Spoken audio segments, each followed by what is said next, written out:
Pada hari ini Bante dapat beberapa pertanyaan ya. Beberapa pertanyaan yang mungkin Bante akan jawab. Pertanyaannya kadang-kadang simple ya. Bante, penting gak sih kalau kita ikut kebaktian? Ya kan, kalau kita ikut kebaktian, bisa nggak kita misalnya ikutnya setengah-setengah? Kan apalagi ini kayak online kan, jadi kan semau gua ya. Jadi kalau seperti kita ini online, pokoknya apa ya, datang dan pergi sesuka kita kan. Jadi ada yang tanya, seberapa efektif kalau kita misalnya hanya ikut kebaktian saat sesi ceramah aja, terus awalnya nggak ikut. Jadi saat ceramah masuk, kemudian patidananya nggak ikut misalnya ya, karena kelamaan. Nah, ini yang pertanyaan yang pertama. Pertanyaan yang kedua, boleh nggak sih kalau kita misalnya ikut cuma sebentar, misalnya cuma baca parita yang sebentar baru keluar, boleh nggak? Nah, pertanyaan yang pertama Bante akan jawab dengan analogi begini. Mau nggak Anda kerja ya, kita kerja, let's say kita bilang kita kerja 1 bulan ya kan, lembur tiap malam. Sudah lembur tiap malam, terus giliran gajian, gaji Anda nggak dibayar, lemburannya nggak dibayar. Mau nggak? Cuma dibayarin gaji pokok. Mau? Nggak mau. Kenapa? Maunya lengkap kan? Maunya paket. Pokoknya kalau agak orang kerja nih ya, gajian itu, salary itu ya ada gross income. Nah, gross income-nya ini terdiri dari uang transport, uang makan ya, dan gaji pokok. Nah, nggak mau kalau cuma dibayar, sudah kerja penuh-penuh 1 bulan, dibayar cuman ya itu gaji pokok, yang lain nggak diterima. Nah, itu kita pasti komplain. Sama seperti waktu kita Bapak Ibu berbuat baik ya. Ketika kita berbuat baik, kita sudah berbuat baik dari awal, tengah, dan sampailah akhir perimpahan jasa. Baru kita bilang jasa ini kita bisa kembangkan dengan baik. Kebajikan ini baru bisa berkembang dengan baik. Kalau kita misalnya kayak menanam, baru tanam 1 hari, belum semuanya selesai sudah dicabut lagi. Kira-kira jadi pohon nggak itu? Nggak jadi. Oleh karena itu, ikutlah kalau misalnya kita lagi kebaktian, usahakan jangan terlambat ya, on time, dan ketika selesai pun ikut sampai selesai. Karena saya yakin yang susun chanting atau kebaktian seperti ini bukan Bante ya kan, bukan saya, tetapi yang susun ini secara struktur sudah ratusan bahkan ribuan tahun lalu. Mungkin yang susun ini juga para guru-guru yang sudah arahat, bukan seperti kami ya. Tentu kalau kita ikut dari awal sampai akhir pasti ada dapat manfaat buat Anda ya. Jadi ketika Anda mulai ikut kebaktian ya, usahakan ikutlah dari awal sampai akhir. Jangan terlambat, jangan setengah-setengah, apalagi cuma absen doang. Yang penting Namo Buddhaya Bante, sudah pergi. Ya, ini bukan absen ya, ini bukan dosen terus Anda cuman komen Namo Buddhaya Bante terus Anda pergi. Nah, ini bukan absen ya. Jadi serius ketika Anda mulai kebaktian. Kenapa? Karena dalam kebaktian itu sudah 1 paket ya, paket yaitu sudah ada puja gata di situ. Puja berarti kita offering kepada Buddha.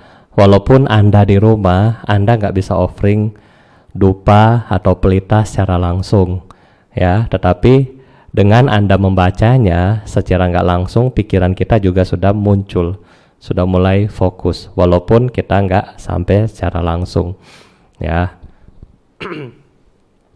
Nah, setelah itu kita kemudian memuja Buddha, guru kita, dengan membacakan Wandana.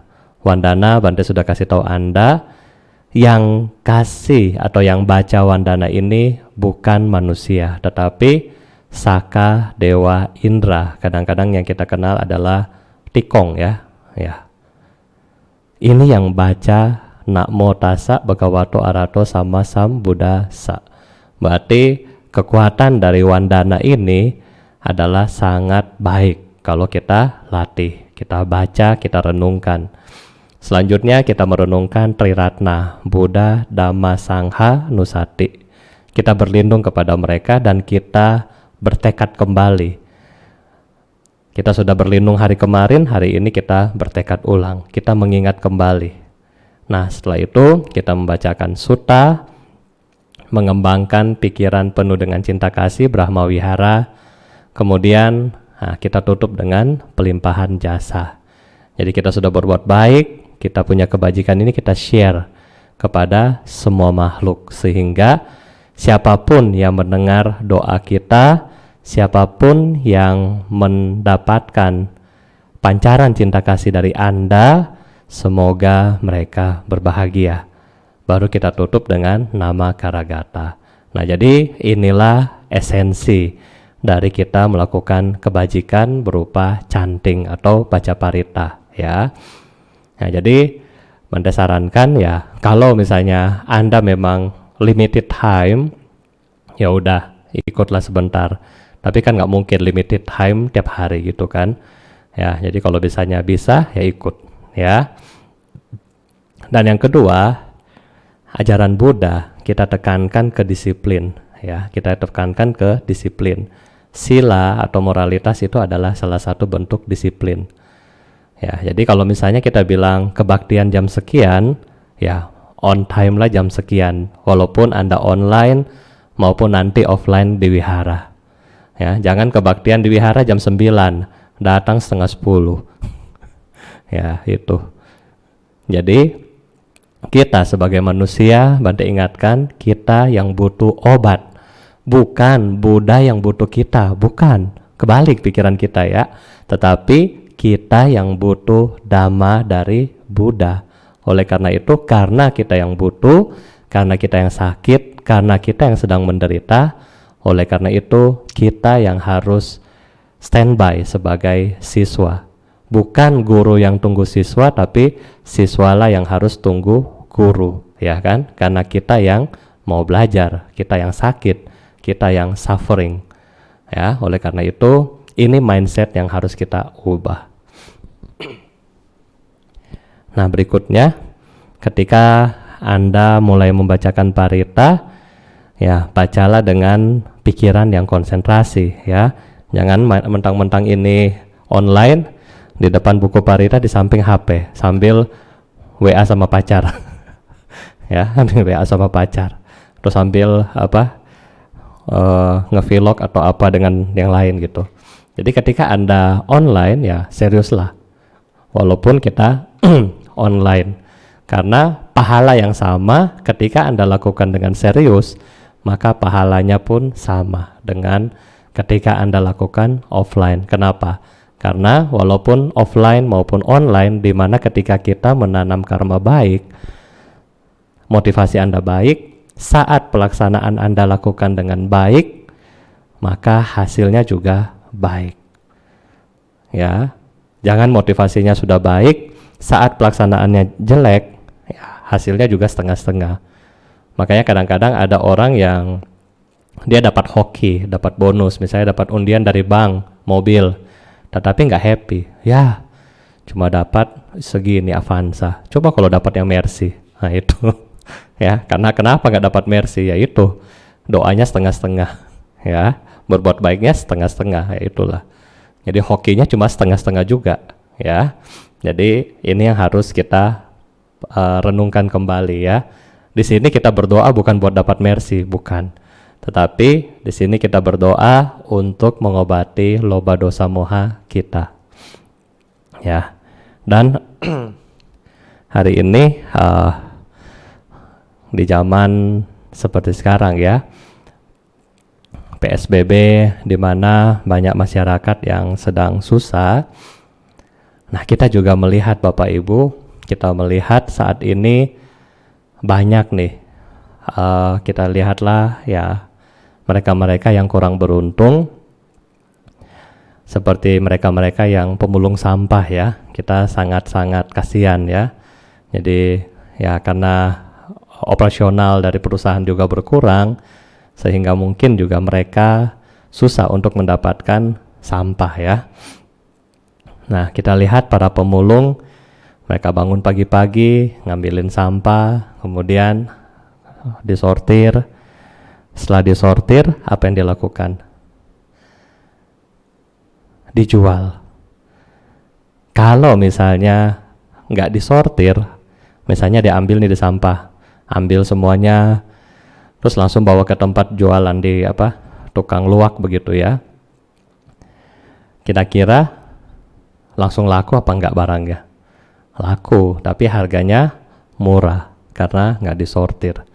Kalau dia ada kerajinan sedikit, dia nyortir, maka harganya akan mungkin lebih mahal sedikit, ya kan? Nah, dia melakukan pemulungan, mengambil sampah segala macam ya. Kita rasa jijik, tapi bagi mereka itu adalah penghidupan. Bagi mereka ya, bagi mereka adalah penghidupan. Untuk dia bertahan hidup, nggak ada cara lain sebagai ya. Itu adalah profesi yang dia harus jalankan ya. Nah, ada satu romo kita, Romo Arfan ya, beliau sangat aktif. Kemarin 2 minggu lalu ya, ceramah 3 minggu lalu, ceramah di Setia. Nah, beliau cerita kepada Bante, ini kasihan ya, orang-orang nggak ada makanan. Terus saya bilang, jadi Romo bagaimana ya? Romo yang bergerak, dia yang bergerak untuk beli beras, beli minyak, kecap, telur. Nah, kemudian barang-barang ini dimasak sama Romo. Untuk menghemat biaya dimasak, dijadiin nasi goreng atau ya apapun lah, baru dikasih ke mereka-mereka yang kurang beruntung. Satu hari Bante tanya, Romo bisa berapa banyak? 50 sampai 100, tergantung kondisi umat yang berdana ke beliau ya. Jadi saya bilang, oh iya ya, jadi benar-benar itulah hidupnya untuk membantu orang lain. Nah, tetapi Bapak Ibu, ada pemulung yang tipe kedua, ya kan? Kalau tadi pemulung sampah, mengambil sampah, disortir, kemudian dijadikan uang untuk makan. Nah, tetapi ada pemulung yang tipe kedua. Pemulung yang tipe kedua ini bukan mengambil sampah, bukan, tetapi mengambil sampahnya sama ya. Mengambil sampah dari orang lain, kemudian gak disortir, kemudian langsung dibuang ya. Sampah-sampah ini adalah sampah apa? Kalau yang pertama dia mengumpulkan sampah, dapat uang, dia bahagia. Nah, yang kedua, pemulung tipe kedua adalah dia mengambil sampah dari orang lain, kemudian membuat orang lain suffer, menderita. Membuat orang lain tanpa ketakutan, membuat orang lain tanpa kekhawatiran, membuat orang lain tambah sedih, dan seterusnya. Siapa pemulung sampah yang kedua itu? Ya, adalah mereka-mereka yang mengambil perkataan dari orang lain, mengambil hoax dari orang lain, mengambil viral dari orang lain, kemudian tidak disortir, ya kan? Jadi begitu dapat, wah ini bagus nih hoax, langsung broadcast ulang. Nah, ini adalah pemulung yang kedua, ya, pemulung yang kedua.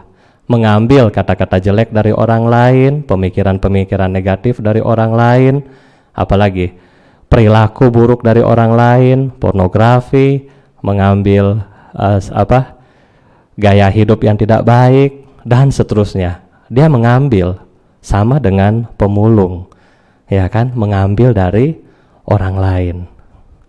Tetapi kita lihat pemulung aja masih pinter. Kenapa? Pemulung tipe pertama dia akan menyortir. disortir bagus-bagus, kemudian diberikan kepada tukang tadah istilahnya, sehingga dia dapat keuntungan. Nah yang kedua nggak disortir, ya kan, nggak disortir, diambil dari orang lain, perkataan orang langsung diambil, perilaku orang yang jelek langsung diambil, mulutnya orang yang jelek diambil, gambarnya orang yang jelek diambil, ya kan, malah gambar-gambar juga dibikin meme ya, diambil. Kemudian diapain? Di-share tanpa disortir. Menurut Bapak Ibu hari ini, mana yang lebih mulia? Yang pertama atau yang kedua? Mana yang lebih mulia? Yang pertama mah dia gak ada HP kali, ya kan, boro-boro mau WA broadcast, gak ada HP dia, makan aja susah, mau beli HP gimana? Tetapi yang pertama bijaksana. Kenapa? Dia mengambil sampah, disortir untuk mendapatkan keuntungan. Yang kedua punya HP, ya kan, punya media, tetapi tidak mulia, tidak bijaksana. Cuma ngambil, udah bikin panas, lempar. Ngambil, ini konten apa ya, orang apa bikin konten yang jelek, negatif, misalnya lah kita bilang pornograf, ambil. Orang bikin konten yang apa, prank yang aneh-aneh, ngambil, tiru, bikin buat apa, keluarga sendiri, membuat orang menderita. Ya, jadi Anda mau yang mana? Kita sebagai umat Buddha diajarkan oleh Buddha bagaimana Anda memiliki saringan, sortir itu adalah sila, ya kan, kita punya sila. Anda tahu ini tidak bermanfaat, ngapain Anda forward? Anda tahu ini nggak sesuai, ngapain lu replay? Anda tahu ini, konten begini ngapain gua lihat? Ya kan, nggak usah dilihat, lihat konten yang lain. Jadi buatlah diri kita menjadi manusia yang mulia. Hari ini kita harus bersyukur, kita belajar banyak dari pemulung. Jangan mengambil sampah dari orang lain tanpa sortir, kejelekan-kejelekan orang lain tanpa dipikirkan, ya kan, keburukan-keburukan dari apa, misalnya hoax dan sebagainya, komentar-komentar orang di apa, kalau Bante lagi baca kompas.com ya, itu waduh, komentar-komentarnya lebih seru daripada beritanya kadang-kadang. Nah itu, kita punya idea, kita punya pemikiran, tapi jadilah yang bijak ya, jadilah komentator-komentator yang bijak, sehingga membuat orang lain merasa damai, bahagia, nyaman hidupnya, nggak penuh ketakutan, tidak ada rasa kesedihan, dan disitulah Anda membuat orang lain bahagia. Stop jadi pemulung mulai hari ini, dan Bante harapkan semoga kita menjadi pemulung yang bijak. Kita mendapatkan informasi, kita sortir, kita pikir ulang, perlu dibalas ya dibalas, nggak perlu dibalas ya udah, ya kan. Dan berita-berita yang nggak penting kita nggak usah hoax dan sebagainya. Ya, jadilah umat Buddha yang bijaksana, dan semoga apa yang kita sharing pada hari ini bisa bermanfaat buat Anda dan keluarga ya. Dan sebagai informasi, besok kita akan live melalui page ya, jadi sama dari Facebook tetapi melalui page ya, jadi mungkin linknya akan beda ya. Nanti kita akan coba 15 menit sebelum kebaktian mulai, Bante akan coba relay duluan ya, jadi Anda bisa ikut dari sana ya. Sekarang bagaimana kita memulung hal-hal yang baik? Tentunya kita harus punya sati sampajana, atau kesadaran yang kokoh, nggak tergoyahkan. Ada hoax, santuy aja bro, ya kan. Ada, ini ada begini nih, udah santai aja. Aduh, kok tetangga dapat sembako saya enggak, udah santai aja. Oke. Nah, bagaimana Anda membuat sati sampajana yang kuat, yaitu mau nggak mau kita meditasi. Hari ini kita coba latihan ya, sama-sama latihan, Bante latihan, Anda juga latihan, kita latihan selama beberapa saat ke depan, biar informasi yang masuk tidak salah informasi, ya, menjadi informasi yang baik, bermutu dan berguna bagi pemikiran Anda, bagi bawah sadar Anda, bagi batin kita, dan bagi batin sekeliling kita.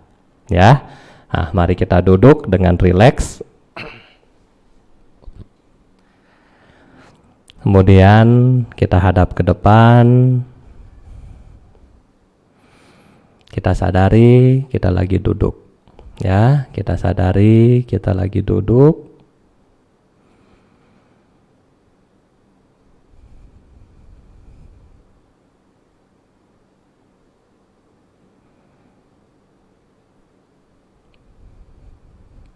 Kita sadari Bapak Ibu, saat ini saya sedang duduk. Atau motivasi kita dalam bermeditasi kita ganti juga ya. Nah, hari ini sebagai orang yang sedang menderita, nah saya mau belajar, mau terbebas dari penderitaan saya. Oleh karena itu, kita perlu praktek Dhamma. Itu adalah obat bagi penderitaan kita. Oleh karena itu, nah kita mulai duduk dengan rileks.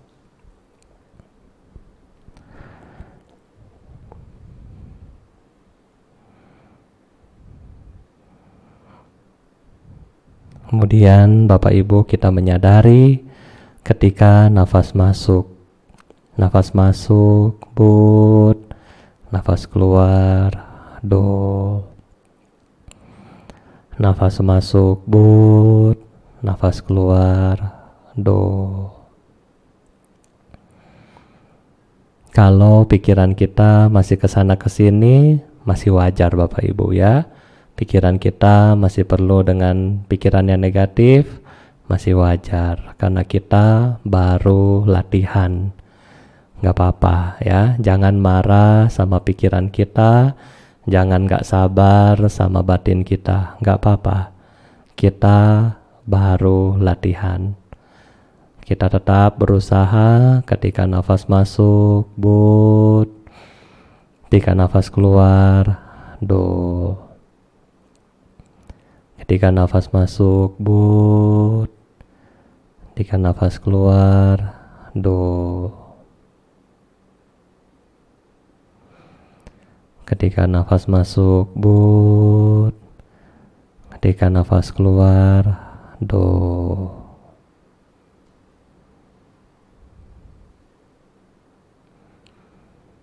Ketika nafas masuk, but. Nafas keluar, do. Mari kita mulai meditasi pada malam hari ini dengan objek Buddha. Meditasi kita mulai.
Sabe sata bhavantu sukhitata. Semoga semua makhluk hidup berbahagia. Sadu, sadu, sadu.